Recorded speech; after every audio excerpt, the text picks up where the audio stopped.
ঘুম থেকে উঠতে বড্ড লেট, তাহলে ব্রেকফাস্টে কি বানাবেন ভাবছেন? এই রেসিপি বানিয়ে নিন। তবে হ্যাঁ, যেদিন এই রেসিপি বানাবেন তার আগের দিন রাতে কিন্তু চালটা মনে করে ভিজিয়ে রাখবেন, তারপর না হয় টানা ঘুমাবেন।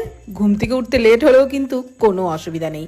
1 কাপ ভেজানো গোবিন্দভোগ চাল মিক্সির জারেতে নিলাম, ওই কাপেরই হাফ কাপ ভাত দিয়ে দিলাম, সামান্য জল দিয়ে ঠিক এই রকম ঘন করে কিন্তু পেস্টটা তৈরি করতে হবে।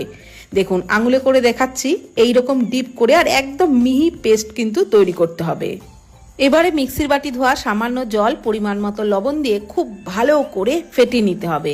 ব্যাটারটা যেন কোনো মতেই পাতলা না হয়। তারপর ব্যাটারটাকে 5 মিনিটের জন্য রেস্টে রেখে ততক্ষণে চাটনি বানিয়ে নিচ্ছি। মিক্সি জারেতে টমেটো কুচি, অল্প রসুন, আদা, কাঁচা লঙ্কা, কয়েকটা কারি পাতা, বদলে ধনে পাতা দিতে পারেন, পরিমাণ মতো বিট লবণ, একটু চিনি আর সামান্য তেঁতুল, অল্প জল দিয়ে সমস্ত কিছু ব্লেন্ড করে নিলাম। এবার ফ্রাইং প্যানে অল্প সাদা তেলের মধ্যে একটু গোটা জিরে,